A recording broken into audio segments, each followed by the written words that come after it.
It's Monday, May 19th, 2025. Welcome to Make It Make Sense. I'm Granthermes. Today on the show, Joe Biden has cancer. It was announced on Sunday that the former president had an aggressive form of prostate cancer, and while I will be the first to admit it's not the most pressing story in the news right now, it is the one you'll be hearing a lot about this week. So I think it's important to talk about what we know, what people are saying on both sides of the aisle, and why they're saying it. Now, before we get to that, make sure that you're subscribed to this show on whatever podcast app you listen to this on, and also on YouTube if you're watching there. You can sign up for the Make It Make Sense Substack, where I've got brand new articles going up all the time, and share the show on social media. It's Mims News Pod. That's MIMS News Pod, all one word on every platform. I am at Granthermes on X and Bluesky, and at Granthermes TV on everything else. All right, with that out of the way, let's get to the episode. On Sunday, it was announced that former President Joe Biden has been diagnosed with an aggressive form of prostate cancer, and it's advanced. The 82-year-old's office said in a release that he'd been told by doctors that the cancer was a 9 out of 10 on what's called the Gleason scale. It's a scale that doctors use to measure how abnormal and therefore how aggressive cancer cells are, and that it was also stage 4, having spread to his bones, which is not good. His office also said in the letter that it sent out, which was unsigned, by the way, that the cancer appears to, quote, be hormone sensitive, which allows for effective management, and that the president and his family are reviewing treatment options with his physicians. Now, hormone treatment, according to the American Cancer Society, is one of the most common ways to treat prostate cancer by essentially cutting off the supply of testosterone to the rest of the body and hopefully, therefore, stopping the cancer from spreading even further. And for Joe Biden and his family, I genuinely hope that is the case.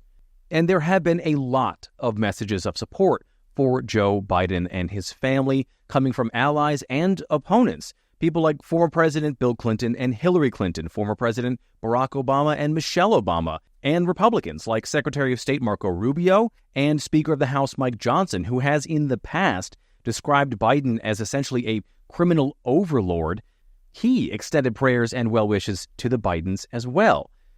And even Donald Trump posted on his social media site Truth Social in a statement, frankly devoid of anything that sounds remotely like the way Trump speaks, saying, "Melania and I are saddened to hear about Joe Biden's recent medical diagnosis. We extend our warmest and best wishes to Jill and the family, and we wish Joe a fast and successful recovery." Now, that measured statement, which is wholly out of character for our current president, was posted on his account in between a post where he called New York Attorney General Letitia James a sick woman, while also reposting a Substack article from his former advisor, convicted felon, conspiracy theorist, and man who thought it was a good idea to get a full face tattoo of Richard Nixon on his back, Roger Stone, and a post where he congratulated Republicans on passing a bill through a committee that would remove health care from millions of Americans on Medicaid and Medicare, a statement in which he used all caps and 6 exclamation points. And we'll come back to that whole story. But, the message about support for Biden just stood out as maybe not having been written by Trump. Anyway, online, the Bidens expressed their thanks for all these messages, saying, "Cancer touches us all. Like so many of you, Jill and I have learned that we are strongest in the broken places. Thank you for lifting us up with love and support." Now, the diagnosis came just about a week after Biden had been admitted to the hospital after a nodule was found on his prostate, while reports noted that it is common for a man in his 80s to experience prostate issues. And while the Bidens go through this extremely difficult time, the conversations have quickly turned to whether Biden's health concerns during the 2024 campaign were related to the possibility of having early-stage prostate cancer. Back in February of 2024, while Biden was still in office, he had his annual physical where the White House doctor said he was fit for duty, saying he was a healthy, active, robust 81-year-old. And then in July, just 13 days before Joe Biden would drop out of the presidential race, the White House released a more detailed account of his neurological exam from his routine physical that past February, where the White House doctor said that there were signs that were, quote, reassuring in that there were no findings which would be consistent with any cerebellar or other central neurological disorder.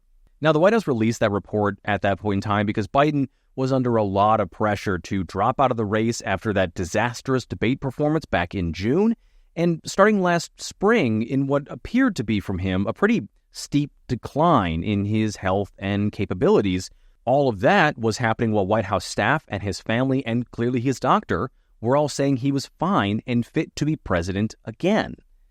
But since this diagnosis was announced, there have been a lot of doctors who have taken to cable news or talking to press outlets or just online in general to say that Biden's diagnosis announcement just doesn't fully seem to check out. Here's a urologist who talked to friend of the show, Chris Cillizza, just this morning. So it is a little bit surprising that the president of the United States didn't have a prostate exam in February. And to answer your question, is it possible that a nodule was not on that exam in February? It's possible, but it's very unlikely. Is that fair? Yeah, I would say it's very unlikely. Okay. And it's likely that before he even developed a nodule, his PSA, the blood test for screening for prostate cancer, would have been elevated. So not exactly a comforting thought there. And now I do need to say that there are other doctors who say that men older than 70 aren't usually screened for prostate cancer, though to be fair, those men aren't the president. These symptoms can come on rapidly in cases like this, and given the aggressiveness of the cancer, it's entirely possible that it just wasn't there during his physical last year. Now, the big thing is this diagnosis is adding to the conversation about, yes, whether Biden should have run for office in 2024, but really the infighting within the Democratic Party, and this could not have come at a worse time for Democrats, many of whom have been facing tough questions in the past few weeks over their support of Joe Biden throughout the first half of last year, and as I've talked about before, infighting within the party over whether the old guard needs to step aside or be forced out in primaries after the failure to stop Donald Trump from becoming president again. And like I said, it's something that I have talked about before on this show and with multiple guests. Now, the cancer diagnosis also came just 2 days after the outlet Axios released 5 hours of recorded audio from an interview Biden did with a special prosecutor in 2023 who was looking into the nonsense claims that Joe Biden was some kind of crime kingpin, only to find at the end that Biden was, quote, a sympathetic, well-meaning elderly man with a poor memory. And it also comes amid a press tour for a brand new book out right now from CNN's Jake Tapper and Axios' Alex Thompson called Original Sin.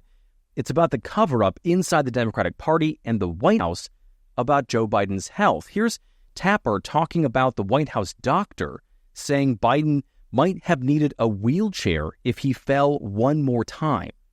I'm curious about what his advisors were saying at the time as you look at this, as you reported out this book. So the White House physician, Dr. Kevin O'Connor, was telling White House aides that President Biden's deterioration of his spine, the degeneration, was so significant that if he fell one more time, that he might have to be in a wheelchair and serve in a wheelchair for his second term. But everybody pushed off the notion that he use a wheelchair until after the election. This is all part of a larger whole where the Biden White House tried to hide the extent of his deterioration, both physical and cognitive, as much as possible. In fact, as we all saw, as his shuffling gait got worse and worse from 2003 to 2004, they started putting aides around him as he walked to Marine One, the helicopter. That was to kind of hide from public view how bad his gait was, how bad his walking was, his shuffling, and also in case he stumbled again to make sure somebody was there. And this is just of a piece of an overall campaign to try to conceal from the American people the extent to which the president was really struggling to do his job. And reporting like that is genuinely staggering to hear, especially because at the time that was going on, we were getting reports from doctors and insiders that Biden was fine. And on top of all of that, the House Oversight Committee just this week announced it was opening an investigation into whether or not Biden used an auto pen to sign pardons for many people, including his family. It's something that Trump has talked about a lot and seems to really care about, mostly because he just likes hitting Joe Biden with a stick whenever he can find one. But when it comes to this diagnosis, Republicans have been more than happy to jump on it. Here's Vice President J.D. Vance talking to reporters just today. Speaking of Joe Biden, sir, do you have any thoughts on his diagnosis? Yeah, look, I mean, first of all, of course, we wish the best for the former president's health. And, it sounds pretty serious, but hopefully he makes the right recovery. Look, I will say, whether the right time to have this conversation is now or at some point in the future, we really do need to be honest about whether the former president was capable of doing the job. And frankly, Vance's answer is mild compared to what else we've heard from other members of the Republican Party who have gone further when it comes to alleging not just a cover-up of Biden's old age catching up with him, but of a years-long effort to cover up a cancer diagnosis and its treatment, like Congressman Warren Davidson from Ohio, who was on Fox News. Well, stage 4 cancer diagnosis, particularly the kind that they're referencing, is a brutal diagnosis. I mean, I feel terrible for anyone that would go through that, even somebody who I really don't like much as Joe Biden, but it's a terrible thing for him and his family. So I hope he beats it. But look, I don't believe that they just found out Friday, but because they're not credible on anything they've done. And you highlighted it's kind of concurrent with this release of the Hur tapes, which frankly Congress subpoenaed, and Merrick Garland as Attorney General was in contempt of Congress. He had no problem holding everybody else accountable for contempt of Congress, but he wouldn't even comply with the subpoena. So, the whole thing was a big cover up, and I suspect that this cancer diagnosis is part of that whole scheme. Yeah, well. And as disparaging as that is, the president's own son, Donald Trump Jr., implied online that Biden might not even have cancer at all, saying, "What I want to know is how did Dr. Jill Biden miss stage 5 metastatic cancer, or is this yet another cover-up?" with 3 question marks added to that at the end, and then replying to a tweet under that said this is an effort to push the fact Biden was running the country as a vegetable under the rug, to which Don Jr. replied without question. Which, for starters here, Jill Biden is not a medical doctor, she is a doctor of education, and there are lots of questions still about what happened during the Biden years, and also he isn't the president anymore, and so all of this is really about something else. And that gets us to the last thing that I want to talk about today, is that Biden's diagnosis isn't the most important health news happening right now, but if you turn on the news, Republicans are desperate to talk about it as a cover-up to cover for what they are doing in Congress right now. Because Republicans are pushing through a massive budget bill right now, which is expected to increase the national deficit by 92%, so essentially doubling it.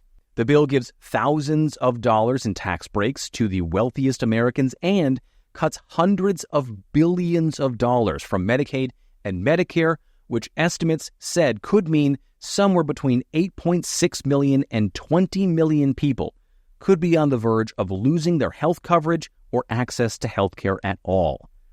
And that bill, after a lot of back and forth, and in what Republicans have admitted to in just the last 48 hours was a lot of backroom deal-making with their most extreme members, is moving really quickly to a full vote scheduled for later this week in Congress. It is something I will be talking about, likely in Thursday's episode.